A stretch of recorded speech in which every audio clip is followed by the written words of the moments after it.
of speech tagging. So, associating each word into a sentence with a proper parts of a speech is known as a POS tagging. Let's suppose I am writing a sentence. Rahul eats mango. Okay. So what you can refer from here? So what you can infer? So you can say that Rahul is a subject. Okay. It's what is this is a verb. Okay. And mango is a object. So you can say this one. So this is the technique generally used in the NLP. So what we are doing there, we are understanding the natural language. Natural language. So to understand the natural language, we have to understand the contextual meaning and the contextual understanding of the words which is present in the sentence. अब हम लोग को क्या उस sentence में जो word use हुआ है उसका कंटेक्चुअल मीनिंग आखिर क्या है उसका उसके उसको जानने के लिए हम लोग इसका उपयोग करते हैं। यहाँ पर लिखा गया है POS tags are also known as word class, morphological class and the lexical tags। मतलब एक तरह से ये मोर्फोलॉजिकल क्लास और लेक्सिकल टैग्स क्या है ये हम कल के पिछले वाले वीडियो में जो डाले हैं उसमें बताए हैं, तो आप जा करके इसको देख सकते हैं। इसका लिंक भी डिस्क्रिप्शन में आपको रहेगा। और अगर ज़्यादा इस सब चीज़ के बारे में फिर डिस्कस करेंगे तो ये वीडियो बहुत लंबा हो जाएगा। तो इसका वीडियो आपको डिस्क्रिप्शन बॉक्स में मिल जाएगा। कितने प्रकार का क्लासेस और लेवल ऑफ लिंग्विस्टिक की इन एनएलपी होता है वो मिल जाएगा सब। POS text gives a large amount of information about a word and its neighbors। क्या कर रहा है कि POS टैग जो है वो क्या करता है कि एक बहुत ह्यूज अमाउंट में क्या देता है, इंफॉर्मेशन देता है कोई भी वर्ड जो कि मौजूद हुआ है सेंटेंस में या फिर उपयोग हुआ है और उसके नाइबर में उस मतलब वर्ड का क्या मीनिंग है। मान के चलिए कि यहाँ पर इट्स एज अ वर्ब यहाँ पर एक्ट कर रहा है, मतलब ये क्या डिनोट कर रहा है कि राम उसका क्या एक्शन परफॉर्म यहाँ पर क्या कर रहा है कि नाउअडेज मैनुअली एनोटेशन, इसको पीओएस एनोटेशन कहते हैं, पीओएस टैगिंग दोनों इसका नाम है। Is typically use to tag और annotate a small purpose to be used in a training data. मतलब ये जो पीओएस टैगिंग जो है एक प्रकार का मैनुअल टैगिंग है। ये तो भाई एक स्मॉल पर्पस रहेगा तो उसके लिए तो मतलब कोई दिक्कत नहीं, हम लोग पीओएस टैगिंग कर सकते हैं। What will happen if there will be a large amount of corpus, so this is not to easy to do the POS tagging for that.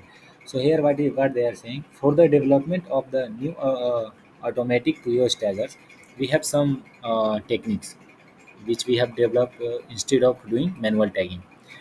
so इसके बाद देखते हैं क्या है। इसके बाद हम लोग के पास है application of POS tagging.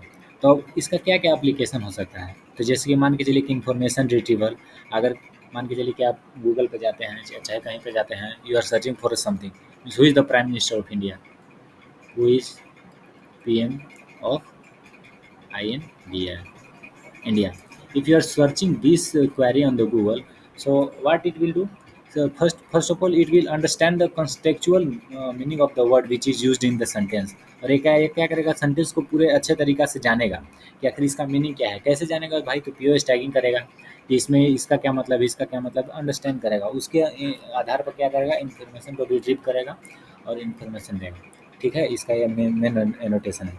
Parsing में यूज होता है। पार्सिंग क्या होता है, तो यह पार्सिंग होता है कि किसी भी सेंटेंस का ग्रामेटिकल जो स्ट्रक्चर होता है उसको अंडरस्टैंड करने के लिए पार्सिंग हम लोग यूज करते हैं। मान के चलिए कि कोई सेंटेंस है, लार्ज सेंटेंस मतलब ले सकते हैं हम लोग, कुछ भी सेंटेंस ले सकते हैं, तो उसका ग्रामेटिकल अंडरस्टैंडिंग लेना कि एक तरह से कि कौन सा सब्जेक्ट किस वर्ब पर और कौन सा वर्ब किस सब्जेक्ट पर या किस ऑब्जेक्ट पर किस तरह से मतलब डिपेंडेंट है। इसमें भी दो प्रकार होता है, एक कॉन्स्टिट्यूएंसी पार्सिंग होता है, एक डिपेंडेंसी पार्सिंग होता है। इसका भी वीडियो पहले बना दिए हैं, वो भी आप देख सकते हैं, इसका भी लिंक दे देंगे। और जो जो कॉन्स्टिट्यूएंसी पार्सिंग होता है वो क्या करता है, किसी भी सेंटेंस में जो वर्ड है वो एक दूसरे से कैसे रिलेटेड है, और डिपेंडेंसी पार्सिंग भी मतलब रिलेटेड काम दोनों एक दूसरे से करता है, दूसरे कॉन्टेक्चुअल अंडरस्टैंडिंग के आधार पर। टेक्स्ट टू स्पीच ट्रांसलेशन में हम लोग यूज़ कर सकते हैं। भाई किसी भी सेंटेंस में जो या किसी भी टेक्स्ट को हम डाल रहे हैं लैंग्वेज ट्रांसलेशन में या फिर स्पीच ट्रांसलेशन में टेक्स्ट टू, वो अंडरस्टैंड करेगा तब ना कि भाई वो जो हम टेक्स्ट जो हम डालें वो मतलब क्या है, उसको अंडरस्टैंड करेगा तो कॉन्टेक्चुअल अंडरस्टैंडिंग लेने के बाद ही उसको क्या करेगा, स्पीच में ट्रांसलेट करेगा। उसके बाद इंफॉर्मेशन एक्सट्रैक्शन। इंफॉर्मेशन एक्सट्रैक्शन भी एक तरह से क्या है, there is some difference between information extraction and information retrieval. Okay, तो इंफॉर्मेशन एक्सट्रैक्शन मीन्स इसमें क्या हो सकता है, एक प्योर इंफॉर्मेशन को एक्सट्रैक्ट करना। Retrieval means there will be some unrelated data also. So if you are searching about who is the Prime Minister of India, you will see some what website link or some Wikipedia. So there you are getting not exact answer. So information extraction is like that. So you are getting a particular extracted information from that website or whatever you are searching from there. And linguistic search for corpus means ये सब चीज़ें में इसका use होता है। They are also use as an intermediate step for higher level NLP task such as parsing.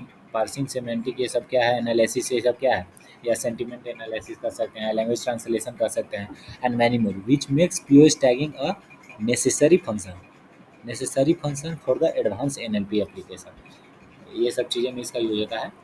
अब इसके next video में नेक्स्ट पार्ट में हम लोग क्या देखते हैं, टेक्निक्स फॉर पीओएस टैगिंग। तो कौन कौन सा टेक्निक है जो कि मैनुअल पीओएस टैगिंग से डिफरेंट है। तो सबसे पहले आता है rule based POS tagging.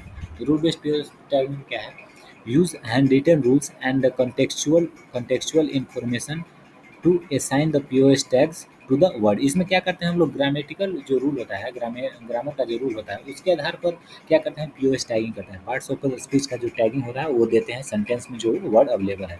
One such rule might be if an unknown ambiguous word ends with the suffix ing and is preceded by a word label it is a, या किसी में फिर ed लग गया है तो वो पास्ट टेंस में चला जाएगा और उसका सेकंड सेकंड वर्ब हो जाएगा। इस तरह से होता है। अब क्या है, ट्रांसफॉर्मेशन बेस्ड टैगिंग है। Used a pre defined set of hand crafted rule as a wall of automatically indicates the rule that are generally during the training। During training में क्या करता है, एक तरह से ऑटोमेटिकली उसको क्या करता है, डिफाइन करता है। उसके आधार पर हम लोग इसको टैगिंग करते हैं। Deep learning model, various deep learning models have been used for POS tagging such as meta by LSTM which have shown as an impressive accuracy of around 97। Stochastic approaches include frequency, probability और statics. ये क्या है, एक तरह से उपयोग करता है, प्रोबेबिलिस्टिक अप्रोच को ये उपयोग करता है। और उसी के आधार the simplest stochastic approaches finds out the most frequency use tag for the specific word in the annotation training. जो मोस्ट फ्रीक्वेंसी जो वर्ड यूज हुआ है ना, उसके आधार पर क्या करेगा, एक तरह से प्री डिफाइन पीओएस टैग करेगा और उसको क्या करेगा, टैगिंग करेगा। Data and uses this information to tag the word in the understandable. देख सकते हैं कि इसके बारे में क्या दिया है। सो यहाँ पर दो पॉइंट है मेन इसमें पीओएस टैगिंग में। HMM is a stochastic techniques for the POS tagging. HMM are known for their application to reinforcement training and temporal pattern recognition such as a speech, handwritten, gesture recognition, musical score recognition, partial discharges and the by information recognition। तो ये सब सारी technique में क्या करते हैं, H M हम लोग यूज करते हैं। अब यहाँ पर देख सकते हैं कि एक सेंटेंस है, उसको हम लोग एक तरह से कॉन्टेक्चुअल अपने अंडरस्टैंडिंग के आधार पर इसको हम लोग पीओएस टैगिंग करते हैं। जैसे मान के चलिए कि दिया है एक sentence, John can see wheel। Okay, so as a what we know about the grammatical structure of sentence, so हम क्या कर सकते हैं कि John as a noun यहाँ पर एक्ट कर रहा है, एक नाम है, तो ये क्या है, नाउन हम लोग इसको ले सकते हैं। कैन को हम लोग क्या, कैन, कुड, माइट, ये सब, ये क्या इसका देखिए इसका पोजीशनिंग क्या है इसमें। ये व्हील का जो पोजीशनिंग है वो वर्ब के बाद है, इससे ठीक है। हम लोग क्या पढ़ते हैं, subject plus verb plus object, हमेशा वर्ब के बाद क्या आता है, ऑब्जेक्ट आता है। तो यहाँ पर इस सेंटेंस में वर्ब के बाद क्या आया है, एज अ नाउन ऑब्जेक्ट ही आएगा। तो यहाँ पर ग्रामेटिकल अंडरस्टैंडिंग के आधार पर हम लोग क्या कर सकते हैं कि व्हील एज अ ऑब्जेक्ट यहाँ पर एक्ट कर रहे हैं। सो ये क्या है, नाउन, ठीक। और ऑब्जेक्ट और सब्जेक्ट क्या होता है, नाउन ही होता है। अब यहाँ पर हम लोग देखेंगे transition probability and emission probability इसमें कैसे निकालते हैं, और उसके आधार पर फिर हम लोग इसको पार्टिकुलरली कैसे सीक्वेंशियल टैगिंग करते हैं, जो कि हमारा टारगेट सेंटेंस दिया रहता है। तो इसका जो प्रॉब्लम है वो नेक्स्ट वीडियो में हम बनाएंगे। तो कैसा लगा आपको हमारा इंफॉर्मेशन अबाउट क्या था इसमें। पहला था रूल बेस्ड पीओएस टैगिंग और स्टैटिकल बेस्ड पीओएस।